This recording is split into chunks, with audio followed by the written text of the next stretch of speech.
What's up, everybody? It's KBR Sports, the best sports talk show, your 24-hour day. I'm your host, Brendan Abbin. My co-host, Nigel Patterson, is not here at the current moment, but he will be joining us shortly. I'm hoping everybody had a great weekend. Obviously, yesterday was Mother's Day. Happy belated Mother's Day to all the mothers out there and all the fathers playing the role as mothers, and so on. Everybody has to play the role as a mother, even though there's only in most cases only one person normally takes the form as a mother, and a lot of times, but a lot of people you trying to step in and fill the role when somebody else isn't able to. So I appreciate all of you all who take the role up as a mother, and sometimes also play the role as a father as well. With that being said, remember you all can follow and subscribe to the KBR Sports Podcast on Rabble TV, Spreaker, YouTube, iTunes, and SoundCloud. That way you all will be notified whenever a KBR Sports Podcast is being streamed live, such as right now. That you'll be notified when we're streaming live. You subscribe to Spreaker, but all the other mediums you subscribe through, you'll be notified whenever our podcast gets posted up. So that means each individual segment, when it goes up live, you'll be notified. You can also follow KBR Sports on Twitter at KBR_sports, where we tweet the live links and show topics prior to every single show. Also, don't forget that you can call in at 571-991-0566 if you want to chime in and give your opinion on anything we may talk about on the show. Remember, the number is 571-991-0566. So before we jump into the sports conversation and everything like that, over the weekend, I as you all know, and there's one thing if you listen to the show religiously, you'll know about three things about me. I'm big into comic books. I'm big into movies. I do like me some movies. I wouldn't say I'm like a huge movie fanatic, but I do like movies. And obviously I like sports. But I'm into some video game stuff somewhat. And one thing I want to talk about that I just want to say right before I get into the topics and everything like that. Why is it in some video games, it appears why do video games do this, okay? So, one of the most popular franchises out for at least people around my age group and whatnot is the Kingdom Hearts franchise. And one thing about Kingdom Hearts, it's the one about the kid that carries around the Keyblade that's like a sword. It's a sword that's looks like a key. And you has all these Disney universe and stuff in it. You walk around with Donald and Goofy. They're your companions throughout the game. They help you complete missions and all these different things. But essentially, throughout the game, as you play the game, so the very first Kingdom Hearts that was released is Kingdom Hearts 1. Then after that, subsequently, oh my gosh, let me get my words out. But subsequently, after that, I believe the next Kingdom Hearts game released was Kingdom Hearts Chain of Memories. After that, it's Kingdom Hearts 2. Then I believe Kingdom Hearts Birth by Sleep, Kingdom Hearts 365 Days was released. Then Kingdom Hearts Birth by Sleep, and then Dream Drop Distance. But here's the thing that makes no sense. All of those games are entirely out of order. And then Square Enix, who develops the Kingdom Hearts game, they released them on all these different gaming platforms. So anybody that wanted to keep up with the story is going to struggle to keep up with the story. There's no way for you to keep up, because the very first Kingdom Hearts game was released exclusively to PS2. This was Kingdom Hearts 1. The same thing could be said for Kingdom Hearts 2, which was released on PS2. But then Chain of Memories is on Game Boy Advance and SP. Then 365 Days was on Nintendo DS. Then Birth by Sleep was released to I believe it was PSP, if I'm not mistaken. I'm not entirely sure about that one. Dream Drop Distance I know was released to the 3DS, but it was released all out of order. So now this is just me compiling from my memory, y'all, so don't judge me if I'm too off here. But if I remember it correctly, this is the order of the games as they go. So Birth by Sleep, remember Birth by Sleep was the second to last game released. So Birth by Sleep is actually supposed to be the first game. That's where the whole story starts off. Well, actually, they just released another game that's it's exclusive to Japan, and that game actually is even before Birth by Sleep. So Birth by Sleep, but in terms of major platforms, Birth by Sleep would go first. Then after that would be Kingdom Hearts 1. Then after that would be Chain of Memories. Then actually it might be, and then after that it's 365 Days. Then after that is Kingdom Hearts 2. After Kingdom Hearts 2 it is I think I said Dream Drop Distance. So after that is Dream Drop Distance. So I just don't understand why video games do this thing where they release games all out of order. So then by the time we get our hands on them, we're like, wait, we have to go back. And I tell you, Kingdom Hearts, at least as that Soul franchise has, YouTube better be so thankful to Kingdom Hearts, because Lord knows, at least YouTubers that put out Kingdom Hearts content, because Lord knows, everybody's looking up Kingdom Hearts stuff, looking up what's the entire storyline, how does all the plot stuff work, because there's so many back plots and everything in that game that you don't even fully understand it half the time. You're just lost. So especially when they do things like this, like say they do this in movies. They'll put out numerous movies, and then they're all out of order, so you're just like, oh my gosh, I don't know which order to watch. Like the Fast and Furious series. See, if you take, since there's so much time in between each movie, you're gonna sit there and be like, oh my gosh, I don't remember which one went after which one went after when.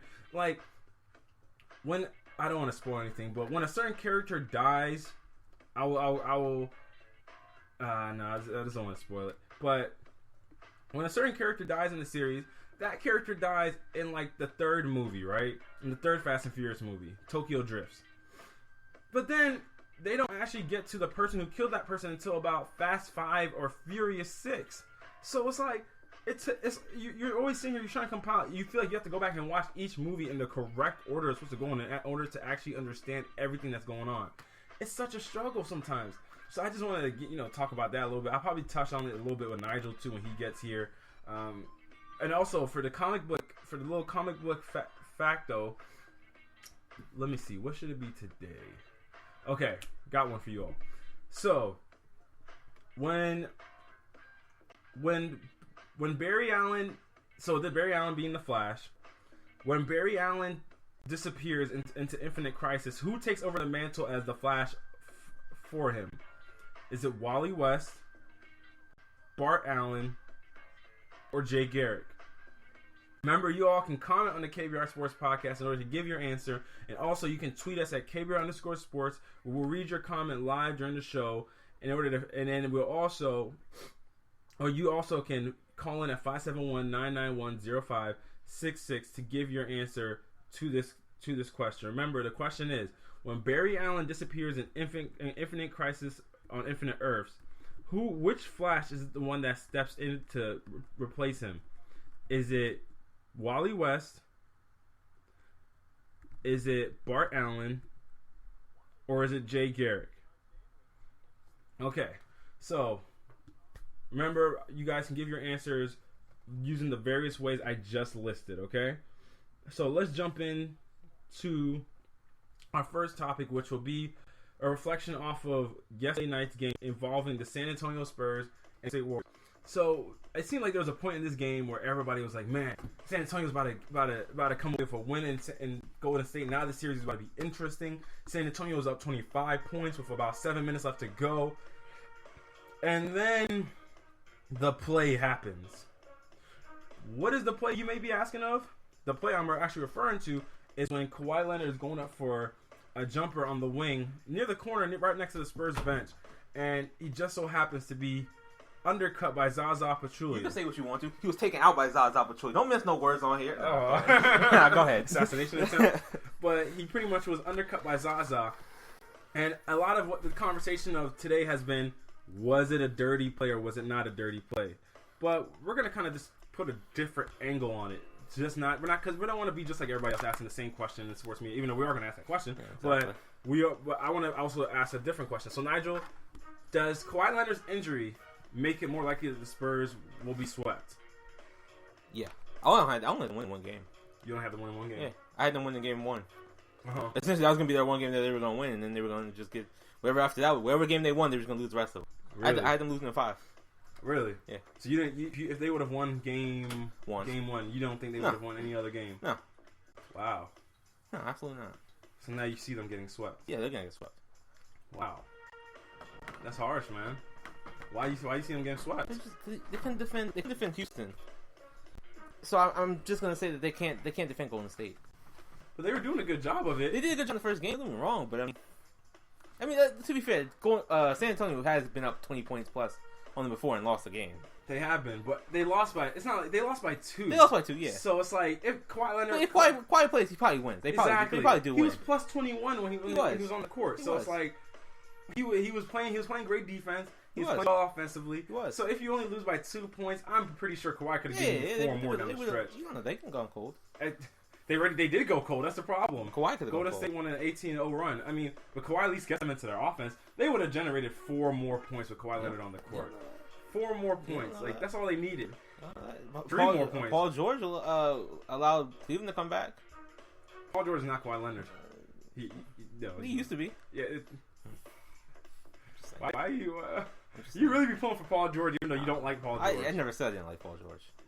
Nigel, there's a show that documents you saying you didn't like Paul George. I never said I didn't like Paul George. You did. I didn't though. I literally put you on blast. Did I say that? Yes. I said, why are you lying about Paul George? You're like, and I was like, you know you don't like Paul George. You're like, why are you saying I don't like Paul George? I don't like Paul George. I didn't remember saying that. So yeah, okay, well I'm not gonna act like I like Paul George. Then. But be true to your colors, man. I am, but he's an okay guy.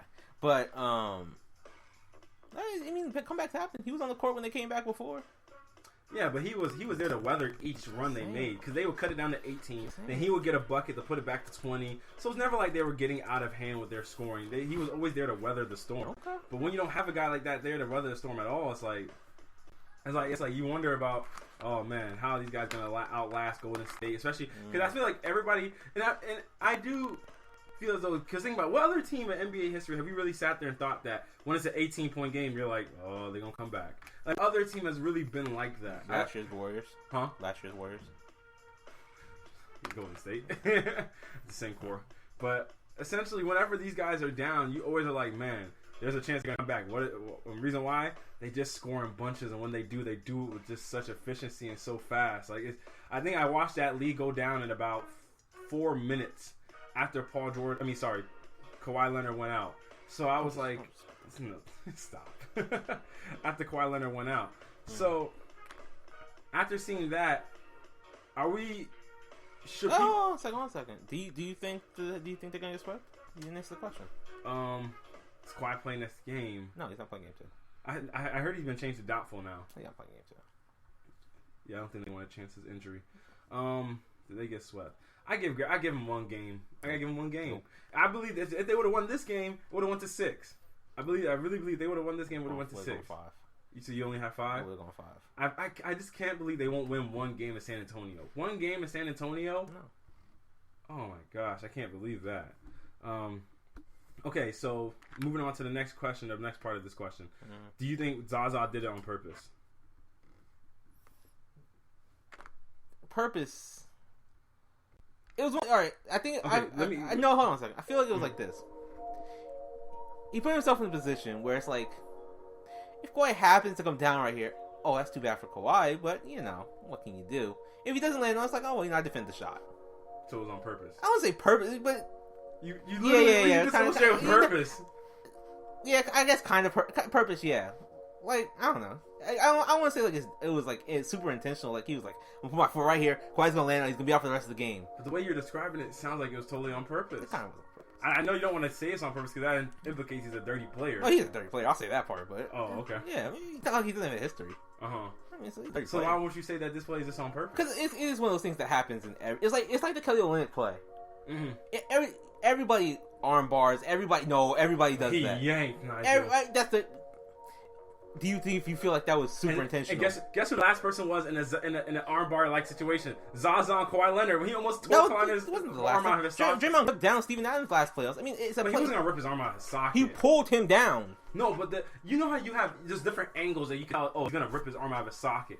This man, Zaza Pachulia, if Kawhi didn't go around him, his was worse than Kelly's to me. Who's Zaza? Yeah, yes, it was. That's what I'm saying. That's what I'm saying. It's a play that happens a lot in the league. Like people do that all the time. But in this instance now, do we give him the benefit of the doubt? Because I don't give him the benefit of the doubt. He had the initial contest, right? He did, and he was fine. Then he took the extra step makes me like, yeah. People say like, oh, momentum, but I'm like, no, you don't need momentum. And the thing is, it's not one of those things that if you play ball, hey, I can contest and you can fade out to the side so that you're not gonna hit him because you don't want to foul a 3-point shooter regardless. Because that's a foul. That's a foul right there. You fouled Kawhi Leonard on that jump shot.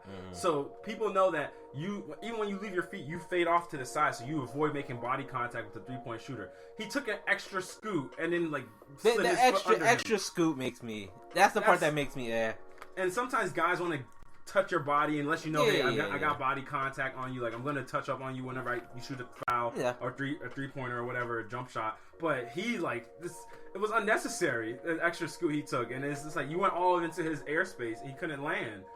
I just, to me, it was a dirty play. Okay. I think it was a dirty play. All right, don't miss words on it. Yeah, I think that's how you really feel about it. His only benefit of the doubt he has is that he looked away. He looked away at the end of it. Don't give me a benefit of the doubt. You don't give him any? No, because I mean, if a guy goes up, you genuinely know he's typically gonna land. That's why I say like it's one of those things where like if you land on my foot, that's too bad. Because some guys like they land, they're like that's what I'm saying. With a leg up. That's what I'm saying. It's like Steph kicks his legs out because he falls differently because of how his ankles are now. Yeah. But it's like, it's one of those, that's why I say it's like one of those things where it's like, if you land on it, oh man, I mean, it wasn't dirty, it's just, I was contesting the play. But if you don't land on it, it's just contesting the play, not a big deal. And do you think the NBA should go back and assess him as flagrant for it? I don't know. Because you just... That's a play that happens. I don't know. Do you assess it because Kawhi got hurt? Because you gotta remember, nobody else has got an injury. Nobody else has got an attack for this. Nobody got flagrant for it. Nothing. Well, I think because now it's so highly. What is the word? It's way more public this time because he came in and everybody knew he had the ankle injury from the last series, and he already had tweaked it in the game. So then it's like this comes down, and then this happens. So you're like, oh, okay, did Zaza really do it on purpose? And then it's just a negligent play. Even if Zaza has any deniability in it, it's still negligence because he closed out way too close on him, and then he shuffles under him, and you can cause injury to other guys. And they even if it's not on purpose, if you touch a guy's head, they'll whistle you for a flagrant if you go above the neck. But it's like it's like actually when Draymond Green hit Mike Conley in the face right after he came back from the face injury. I mean, it's a dirty play, but it's a scrum. It happens in the game. It happens sometimes. You get flagrant for it? No. So do you think he should get flagrant? Probably not. You don't think so? I don't think so. But they should come down on that rule this summer though. Because here's the thing: it's one of those things that when you look at his past, his history, do you assess his history along with it? Yeah, of course. Because if you assess the history along with it, then do you give him a flagrant for that? Not just the act in itself, but knowing who the player he is. Because remember, we talked about that on the show before. You said, in your opinion, because of Draymond's history, he should have been more careful in the NBA Finals. So in the case of Zaza, when should this be a situation where the NBA goes back and reviews it? Because the NBA didn't give Draymond that technical in the finals. They went back and then decided to suspend him. So is this one of those situations they go back and they're like, okay, that's a dirty play. We're gonna give him a flagrant for that. It's not that you're suspending him, but you're giving him a flagrant for that. So he gets essentially assess the flagrant for the playoffs, and he gets a technical.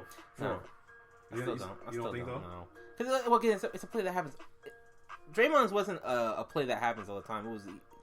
He got into it with somebody. Usually you get double text for that, right?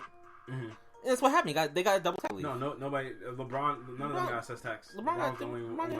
Yeah, they didn't get text for that. The play kept on going. No, didn't they go back and assess them both? They went back and they suspended Draymond. They went back and they gave LeBron a tech. Yeah, double tech. That's what I'm saying. And they suspended Draymond. Yeah, that's a typical situation that happens. If two players get each other's face. I'm not disagreeing with you. I'm just saying what happened. I'm just explaining that they get a double tech. Mm-hmm. That makes sense. Yeah. This is a play, once again, nobody's got a tech for it. Nobody's got a flagrant for it. Nobody's got anything for it. So, I mean, you're just essentially saying that because now it's a big deal, we have to give him a tech. Well, I mean, it all starts somewhere, doesn't it? Like I guess, some point, you set a precedent, like, hey, we're not going to allow this anymore. Like, there was a point when they didn't used to give techs for fist fights in the NBA. And then they started giving techs for fist fights in the NBA. There was a point they didn't start throwing guys out. Then they started throwing guys out after the mouse at the Palace. So it's like, there's always a starting thing for something. And it's like, now that Kawhi Leonard is like, he was the main reason why the series was going to be interesting. Now you take that guy out, everybody's like, well, Golden State is most likely going to sweep now. Even though you said you had him winning one game. This would have been that one game, would have been way more interesting. Now you're like, okay, we take that one player out, the series is entirely changed. So does that only apply for star players then? I think a lot of these situations do. I think a lot of them essentially do. Like like the Michael Jordan rules. Those happen because a lot of stuff was happening to Jordan. If this was happening to a guy like James Starks, I'm telling you, the stuff like that would have been applied. Hack-a-Shaq started adjusting stuff because people didn't like the bogging of the game, and Shaq was one of the biggest stars in the game, and he was consistently being fouled. They didn't change Shaq. No, I'm talking about the little 2-minute thing. They didn't have that in play until been retired. Huh? Shaq had been retired. But it all started because of Shaq, though. No, I think Shaq that was in the tail end of Shaq's career. He wasn't the same Shaq. The end of the 2 minutes. Yeah, because Shaq retired in 2010. That just became a rule, didn't it? No, that was instituted, I think, right around the 2010 year, and then they changed it again in recent last 2 years. Right. So it always starts. I mean, stars are always the emphasis of where this stuff happens from. I believe that's why they made it so much like the rip through thing. It became such a big deal when Kevin Durant was doing it so much, along with Paul Pierce and other guys. So I think like the wrestling players. All these things start around stars. When regular guys do it, it doesn't matter. When stars do it, it's always going to be an issue. But all right, y'all, we're going to jump to our next topic when we get back from the break. We're going to talk about my conversation about LeBron James and Michael Jordan, who actually had the tougher finals matchups. It's a conversation I had with Colin Cowherd when I called into a show. We'll get into that after the break. Remember, it's KBR Sports, the best sports talk show, 24-hour day.